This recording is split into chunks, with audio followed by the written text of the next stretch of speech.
ตอนนี้ค่ะเป็นที่เป็นทางมีซื้อเจ้าแล้วก็น้องมิกน้องนิกบ่ น้องติ๊ก น้องมิกน้องติ๊กตอนนี้น้องเพิ่นอยู่ไสสระ เพิ่นอยู่พูนอยู่วังน้องเว้าไปแล้ววังโทรถามแต่ตอนนั้นเพิ่นอยากมาเลยเด้จะเขียนอะไรอีกเลย เอ้ากับทักทายสบายดีสวัสดีเด้อพ่อแม่พี่น้องFCปะลุงกันหมดทุกคนว่าสิเป็นทางภายในหรือว่าต่างประเทศการยินดีต้อนรับเก่าสู่ทางส่องสแกลบ้านเฮาคือเก่าเด้อเนาะวันนี้พ่อกับสแกลก็เดินทางมาทางเซโนพี่น้องเนาะโดยมาหาน้องเตเพิ่นเนาะโดยบ่ได้คบได้พ่อน้องเพิ่นก็โดนสมควรพี่น้องเอ้ยเป็นปีเพิ่นจังเนาะเป็นปี2ปีเพิ่นน่ะเนาะบ่ได้คบได้พ่อเพิ่นมื้อนี้ก็มีโอกาสเพิ่นโทรหาสามมุกดาเนาะให้เขามาหาเพิ่นก็บ่ฮู้ว่าเพิ่นมีเรื่องหยังพี่น้องเอ้ยก็สิได้เข้าไปหาน้องเพิ่นเนาะไปโอบไปล้มพูดคุยน้องเพิ่นก่อนพี่น้องเนาะเอาจังไดก็ฝากกดไลค์กดแชร์เป็นกำลังใจให้หน่อยเด้อเนาะขอบคุณที่เข้ามาชมแล้วก็บ่ขับโฆษณาด้วยเนาะโดยเอาจังไดก็ไปพูดคุยโอ้ล้มกันเด้อพี่น้องเนาะนำน้องแต่เพิ่นโดยโหมาพ่อก็อยู่พี่น้องไอ้ผู้อยู่เฮือนพักบ้านพักเนาะมื้อนี้ก็มาพ่อทั้ง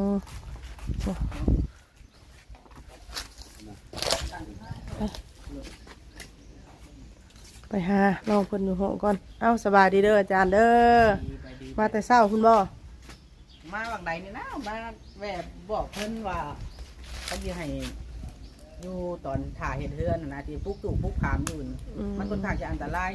น้องผู้เป็นผัวกับ14 15เนาะผู้เป็นเมียก็บอกแข็งแห้งเราบ่อยากให้เพิ่นอยู่แบบนั้นนะ แบบเพิ่นอยู่ชายดินเพิ่นน่ะ อยู่ดงมะแง่วแหละที่เอาเพิ่นขึ้นไปอยู่บนเก้าบ้านเกิดเมืองนอนมันจัง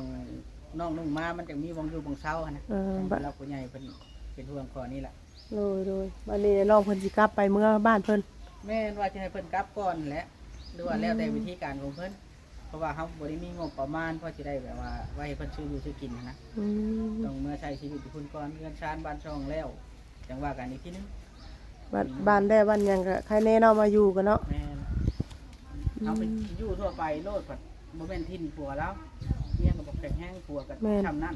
ย่านชากันบ่กุ้งเฮาเนี่ยเฮาเว้าความจริงนะแม่นโดยแล้วคุยน้ำน้องเพิ่นแล้วบ่วันนี้แม่นเขาได้บอกน้องบอยแล้วกี่เด้ถ้าจะเข้าหาเพิ่นก่อนเด้อ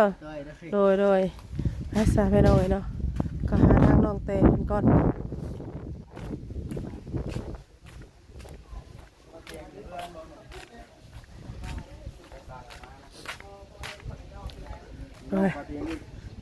โอ้ลมกันยังได้บ้าน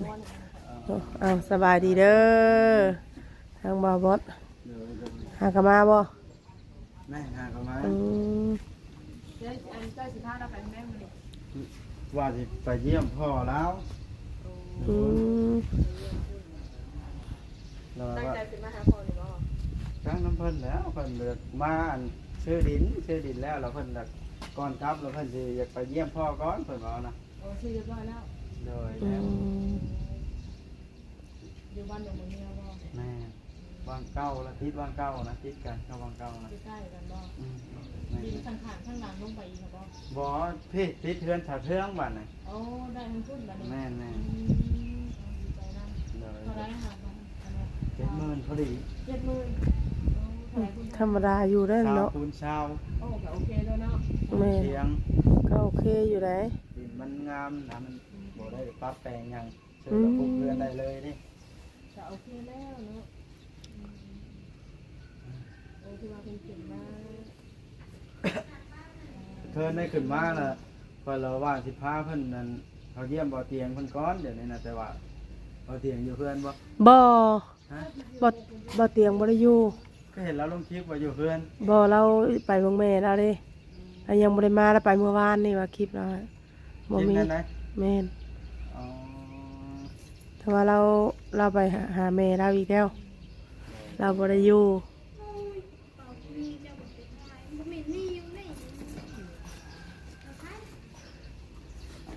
พอได้อันนี้ตั้งแต่บ่ให้พวกเอื้อยเพิ่นถ่ายก่อนบ่จังอันนั้นนะจังอันขึ้นรถน่ะมานั่งน่ะมั้ย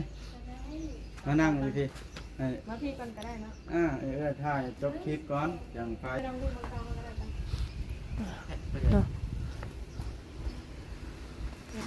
โอ้ไปเลย เครื่อง อืม เบรกรถนั้นรถ ขอคิดว่ารับมาคนเดียวอะไรเมื่อกี้นี่นะเออ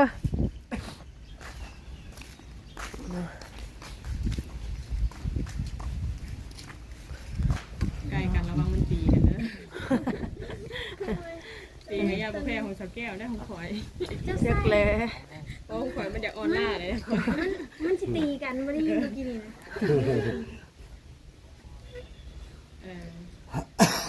เอาบาดนี้อย่าถามก่อนหน่อยน้ำขึ้นมาเมื่อใดล่ะ วันนี้เนาะ เมื่อวานนี้ขึ้นมานี่มีเวียก ซื้อดิน ดำเนินการเรียบร้อย สัมผัส ข่อยก็สัมภาษณ์เจ้าคือกัน คือวันเรียบร้อยเนาะผ่านไปด้วยดีวันนี้เส้นเป็นซื้อพันซื้อเจ้าบ่ล่ะ ไม่เห็นมันก็มีซื้อ3คนแล้วก็ มีซื้อเจ้าแล้วก็ซื้อพัน ซื้อน้อง2คนเด้มิกกับติ๊ก เอาน้องตุ๊กเลย บ่ฮอดแล้วเพราะว่าเพิ่นบ่ให้เว้าเด้ เอาก็ดีได้อถือว่าได้ทีได้ทางคืนเนาะ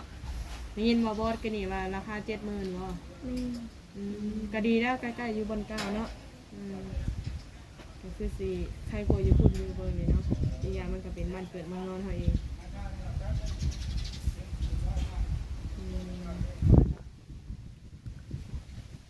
วันนี้หาสิพากันไปทางไหนซะนี่น่ะ สิไปหาพ่อก่อน โอ้เพิ่นไปเยี่ยมพ่อก่อนคือว่าได้ตัวกระเทินมาเลยเนาะมาเพิ่นไปเยี่ยมยามพ่อก่อนเพราะว่าถ้าพุ่นกะเพิ่นก็ได้ยินว่ามีข่าวดีแล้วเนาะได้เห็นเรือนเห็นซ่านเนาะเรือนน้ำซ่านแต่ว่ามาก่อนหน้านี้คือบ่ได้ขึ้นเลยเนาะว่ามามื้อนี้ก็ทางบ่าวบอสบ่สิพาไป แม่นเป็นไปเวียดก็เลยไปน้ำเพิ่น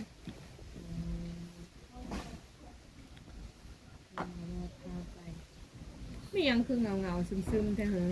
เนาะ สองคนสะพื้นนะ ก็มันมีเรื่องทุกข์ใจบ่เนาะ แม่จันทรงอยู่ มีแนวในใจบ่หรือจังไดดิ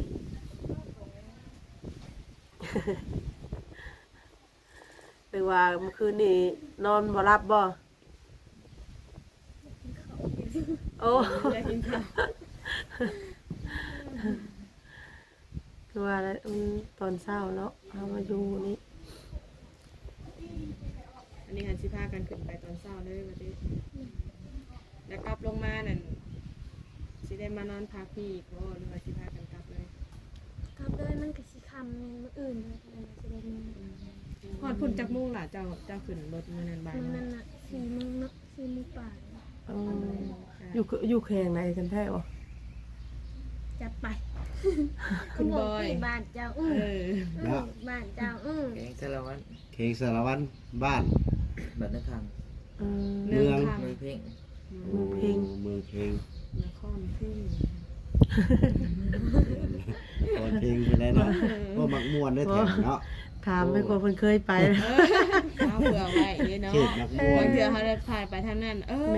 ผ่านไปเฮ้ยใกล้บ้านน้องบอยได้แวะดินน้ำน้องบอยน้องแตกก็มาไปมาบ่ได้เฮ้ยเนาะ มาบ่ได้แล้ว ใคร เนาะ อยู่ได้เนาะ บัดนี้เทื่อมีโอกาสหันนะ คันบ่มีก็ถือว่าถามไว้ก็ถือว่าธรรมดาอยู่แล้วจะออกรถออกมานันบ่ายโมงครึ่งบ่ ถอดบ่เลยบ่หมดคืนมันจะเนาะมาแต่เดียวก็ออกเนาะจะเมื่อแป๊บเดียวลูกเขาก็มาเขามาแล้วก็ไปซื้อปีไว้แล้วก็คืนเนาะ จ่ายคนละเท่าไหร่ก็250,000คือเก่าอ่ะ แสนแปด แสนแปด โอ้180,000 คือมีแสนแปด มันขึ้น2 แสนแล้ว ขึ้น2แสนแล้วบ่จ่ายได้ดี ขึ้นกับบ่ตี้เพิ่นเลยเนาะ น้ำมัน ก็แพงกับบ่ตี้เลยสมมุติเอ้ย หาใหญ่ที่บ่ หายากอีก อันเรื่องแพงนั่นก็เป็นของธรรมดาเป็นปกติมันก็ต้องเฮาซื้อไก่พี่น้องเลยเนาะ บูมาอา พอ เนาะ เขาซื้อแพงแล้วเขาสิไปขายพ่อนี่ก็ขายบ่ได้นะเราก็ต้องลุก มื้อวานนี่เด้ข่อยหากระเตปั๊มสวรรค์จนมาฮอดซินูยังบ่มีประมาณ สิได้อันน่ะอันกลับมานอนนี่คืนแม่นบ่ล่ะ อืม มันหยังเด้บาด จมเรื่องน้ำมันรถเฮาว่ากินนี่เพิ่นก็เลยจม ได้อยู่บ่โอ้ คิดว่าแล้วมันลดบ่ได้เลยเมื่อบ่ฮอด เพราะ นะ ว่าเดี๋ยวเห็นป้ายใดก็คือปิดเนาะ แม่น พ่อก็ปิดอันเฮียสายก็ปิด ความรักนั้นปิดเด้ เอาขออนุญาตถามหน่อยหนึงได้ล่ะเด้อนะแล้วอันส่วนเงินที่เหลือได้สละบ่ อยู่น้ำบ่าวลิ เดี๋ยวสิได้อันดำเนินเฮือนต่อบ่หรือว่าแนวใดหรือว่าสิได้มาแบ่งกันคืน นี่ค่ะคือลูกเพิ่นคือว่าตามแต่ผู้ใหญ่เพิ่นบ่อันนี้ก็บ่รู้คือกันนะเพราะว่าเพิ่นคุยกับผู้ใหญ่เพิ่นเองนะ วันนี้เงินยังเหลือเท่าไหร่บัดนี้ จักเพิ่นจกมื้อวานนี่ก็ให้ลายเซ็นผู้บ้านเลยเพิ่นอ่านให้ก็ 2,000 อืมก็สิยังก็ยังประมาณ70,000ปลายเลยนะเงิน150,000บ่ แสนห้าแม่แสนห้าค่ะมือเส้นนี่ก็จักเพิ่นให้ผู้บ้านเท่าไหร่ก็บ่ฮู้มือเส้นขายนี่เลย อืม เพราะว่าเขาบ่ได้อิหยังกับเพิ่นนะให้เพิ่นแล่นเองเบิด ก็สิยังอยู่ประมาณ70,000นิดๆนี่แหละเนาะเพราะว่าซื้อดินหา70,000ถ่วนเลยบ่70,000 แม่เจ็ด อื มื้อ ม พวกเติบแล้ว 20คูณ20 บ่บอดว่า20คูณ20 สาวคู คือ สา ว่าว ธรรมดาอยู่ ธรรมดา ก็โอเคถือว่ารอบนี้ขึ้นมานี่ก็มาเพื่อดำเนินการเรื่องที่เรื่องทางเนาะตอนนี้ค่ะเป็นที่เป็นทางมีซื้อเจ้าแล้วก็น้องมิกน้องนิกบอก น้องติ๊ก น้องมิกน้องติ๊กตอนนี้น้องเพิ่นอยู่ไสสระ เพิ่นอยู่พูนอยู่วังน้องเว้าไปแล้ววังโทรถามแต่ตอนนั้นเพิ่นอยากมาเลยเด้จะเจ็ดอะไรอีกเลยเพิ่นอยากมาหลีบ้านเลย มาค่ะจังสิไปลงใส่เนาะจังสิไปหาไผน้องกับเมื่อพุ่นบัดนี้อ้ายก็ ย้อนไปก็สิว่า ก็ซื้อใหม่แล้วค่ะทางกอง ซื้อกันได้แต่งแล้วละวานนะ เบ้อ แปลงเด้อค่ะ จะแม่นเอา ลงทุนแปลงเอาเลยบ่น่ะ นั่นขออนุญาตเด้พ่อใหญ่ลงมานี่ เป็นหน่อยสิบ่ได้ขายตั้งกล้องเนี่ยโทรศัพท์ไหมอันนี้เนาะ เพราะว่าได้เฮ็ดแผนการได้นะเป็นการเพราะได้โทรศัพท์ใหม่แล้วอ่ะ จัดไป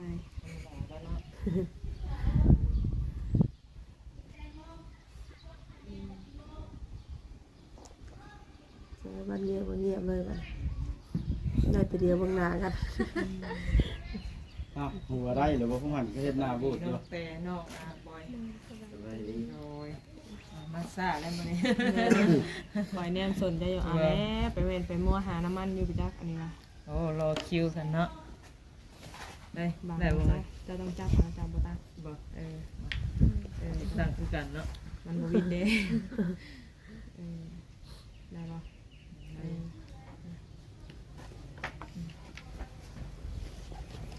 จวดไปจวดมาเนาะคือมานอนนั่นพักอยู่นี้ถามฟังข่าวดีเข้ากลับโพดให้ กลับไปอะไรจังมือก็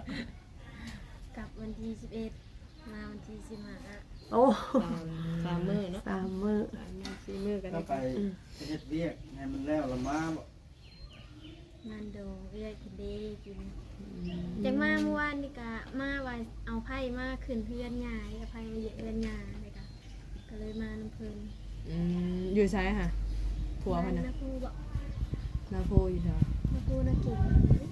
คุณนะ คือเอา ไก่แท้ ทางเด็กสิ คือได้ผัวไก่เธอเฮ้ย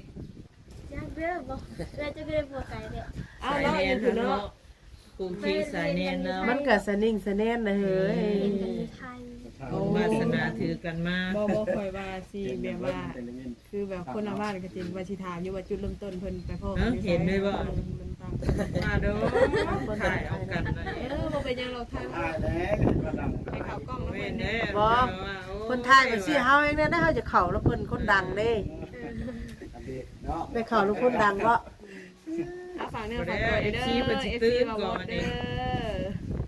เห็นบ่เดี๋ยวนี้นะ หมดแล้ว เอาสบายดีสนะคิดว่าอัน บอหยอกสิได้เนาะ พ่ออยู่เพิ่นซื้อได้อันนี้ บ่ได้ว่าย่อไหนไปถ่าย โอ้ย ไปถ่ายสัมภาษณ์เด้ อยู่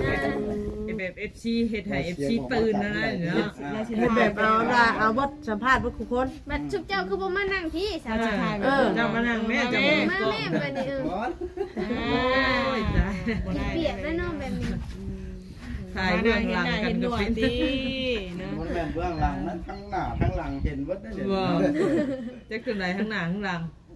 เราเห็นทางหน้าทางหลังเขานะเห็นเบิดเลยของเรา ครบสุด จุด นี่ จัดอย่างเดียว มีข่าวดีก็ได้พากันกลับมาอีกบัดนี้ แม่น ข่าวดีค่ะทำไมทำหน้าเศร้าจัง เชิญมาหวานนี่ดิ เงางอยๆเลยเดี๋ยว อัน รู้ ผู้ สึกว่า ผัว จะ เพิ่นเห็นกันเต็กได้มือกำฮะสบายดี FC เขาบ่สบาย เอ้าเนาะอยาก เราอย่ากลับเฮง ค นี่ นละงอยเลยของตัวคนมารถบ่ได้มาวันเบิดแล้วเบิดเที่ยวแล้วแล้วก็ ยังยุ่งวิ่งว่า บูดเขา มีชีวิตชีวา ปานนั้นว่าสิว่าอยู่พี่สิได้อยู่บ่ได้ ยังบ่ได้ดอกข่อยว่า ถามเองเด้อ เนาะ คันว่าสิมาอยู่พี่สิได้อยู่บ่ บ่ฮู้ได้เนาะ ต้องพังเบิ่งก่อนเนาะ ได้แล้วเมีย ได้แล้ว อยู่ใส่ก็อยู่หั่นแหละเนาะ เอาบัดนี้จุดเด่นเพิ่นได้บัดนี้น่ะเพิ่นสิไปนอนแซ่บัดนี้ ทำบิดได้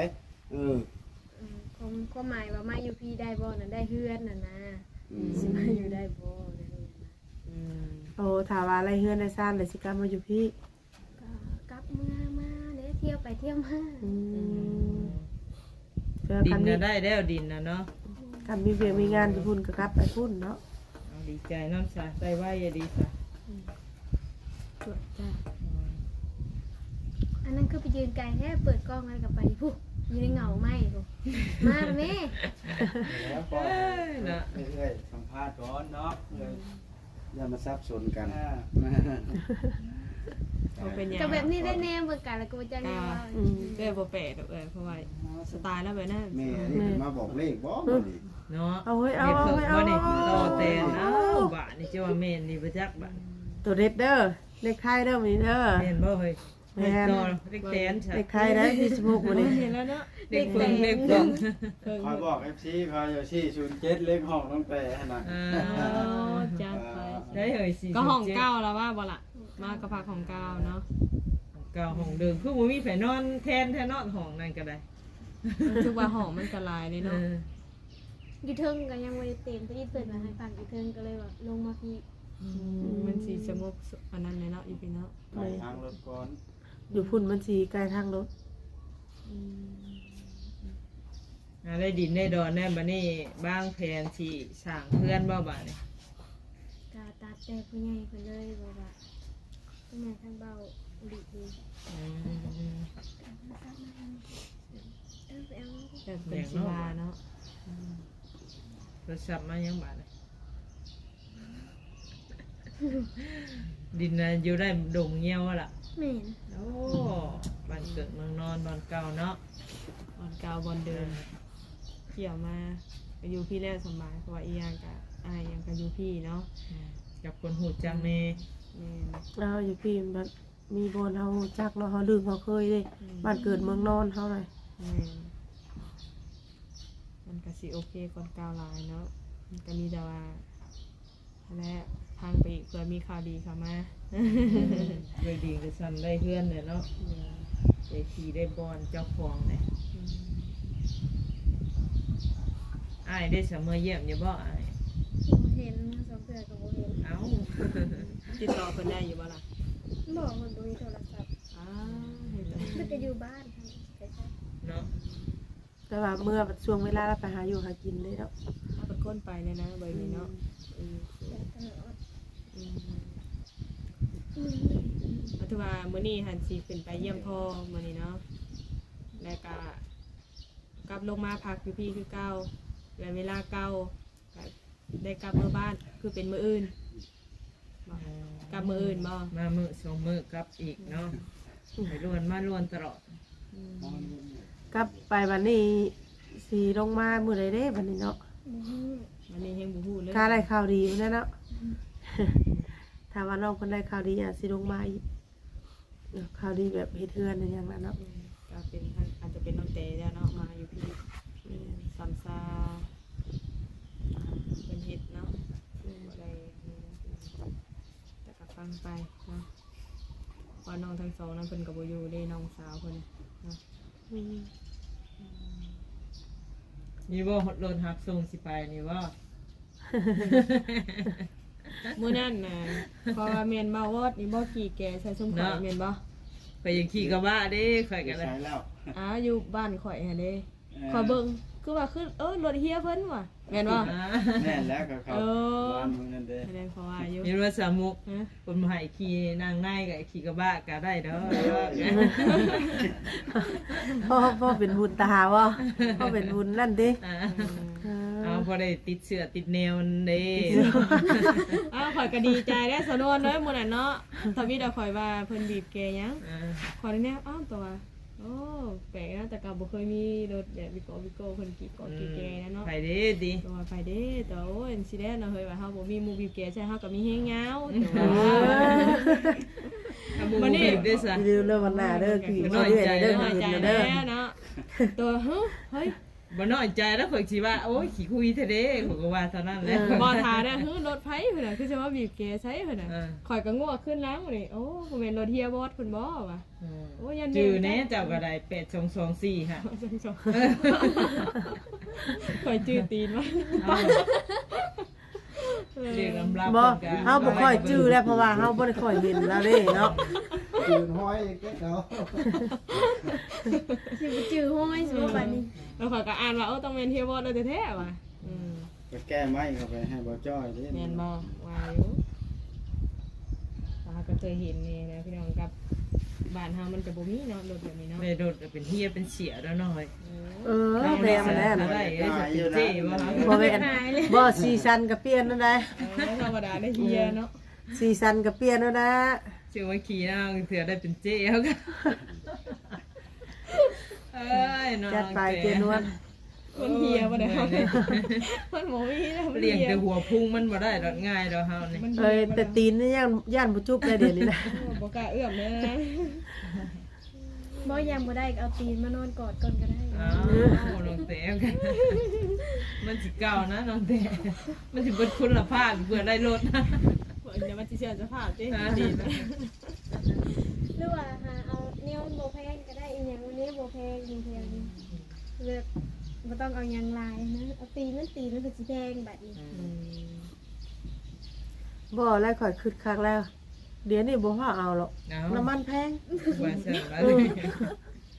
ว่า อ้าวบ่ย่านบ่มีน้ำมันเติมได้เฮ้ยไปปั๊มไรก็คือว่าปิดตลอด อย่าบ่มีเงินเติมนี่แล้วหลายกว่า ได้500,000มาบ่อัปเดตให้ได้400,000เนี่ยนะได้400,000ได้แต่12ลิตร แม่นอยู่ได้ นี่แล้วคนสิยอมตัวนี้แล้ว ไป ไปว่า เลย ถือว่า บัดนี้แล้วเนาะสิได้ปั่นรถถีบไปหาถ่ายคลิปเนาะบัดนี้ พี่สิบ่ได้ไปใช่ดอกน้องเต๋ ย่านได้อยู่แต่เฮือนได้ขอบัดนี้ ล้าน3ได้แต่อัน400โลนึงนะตัว ปวดแล้ว แม่นรถ ไปทางใดก็ยากค่า ฟัง น้ำมัน บ่ แพ บ่ ง พาน้องแตขึ้นไปพุ่นค่ำพุ่นบ่มา ครับแล้วลังเทื่อก็สิให้เพิ่นนอนอยู่พุ่นแล้วพ่อเพิ่นอยู่พุ่น โบ่ เพิ่น ได้ ขึ้นไปเลยจะมีประเด็น บ่ได้ว่าซ้ำนี่ ตาพ่อคนนี้ เพิ่นขึ้นไปอยากไปเล่นน้ำพ่อก่อนกลับบ้านผัวชื่อหนาบ่ได้เห็นพ่อแต่ถึงมาได้ โอ้ฉันบ่ เพราะว่าค่อยขึ้นไปเพื่อนอยู่พุ่นพอดีนะเพิ่นละขอติดรถไปน้ สร้างแน่น่ะ เอ้า ญาติว่าญาติว่า เจ้าเฮ็ดเฮือนให้ใครดิ นะ ำเพื่อนให้พ่อตาเด้ ไม่ เนาะ เท่า ไม่เท่าพ่อเจ้าบอก มันก็ไม่เท่าน้องน้ำติ อ่า บ่แม่นว่า คือหลังมึงใหญ่เลยเนาะข่อยเห็นน่ะ อืม ป้า ตั้งชาวบ้านนี่ เจ้าห้องอะจะต้นเสา เฮ็ด8ต้น เป็นเฮือนสั้นเดียว เจ้าเฮ็ดเองได้บ่บัดนี้ พ่อนี่แล้วเฮ็ด บ่ทำงานได้ บัดทีมเลยให้ อย่าไปเบิ่งเด้เนาะ ไปน้องกันนั่งเต็มกระบะไปโลดไปแล้วก็เฮาบ่ซื้อเองได้ ตั้ง ข่าวให้ เสา บ่บ่เล ก็ ย เอวไว้ก่อนนะแล้วจะ เราเป็นเฮียแล้ว ไปน้ำเพิ่นเด้ ว่าไปน้ำได้บ่เสียเฮีย โอ้ยอยากอายได้ไหม เดี๋ยวหัวกันไปเนาะ เนาะ ทีมงานโทรนำแล้วนี่จะเสียได้หลายบาทนะ โอเคสาเนาะคันสั้นกับเพราะว่าทางน้องเพิ่นก็สิได้เดินทาง เพราะว่าคนโทรนำโอเคเด้อ โอเคไปคนเดียวเลยบัดนี้ โอเคสาเนาะมีแต่ว่า คลิปนี้ก็มาผมมาเจอน้องแต่อยู่ที่เก่าที่เดิมตอนนี้เพิ่นก็ ไปโดนมาโดนคือเก่า ไปกันว่าก็สิคนนะ ไป อยู่เดี๋ยวนี้ ไปอยู่ได้เออ ว่าดีได้ เนี่ย จริงจังเลย ไปอยู่ ไปอยู่ ไปจริงจังเลย เจ้าจริงใจว่าติว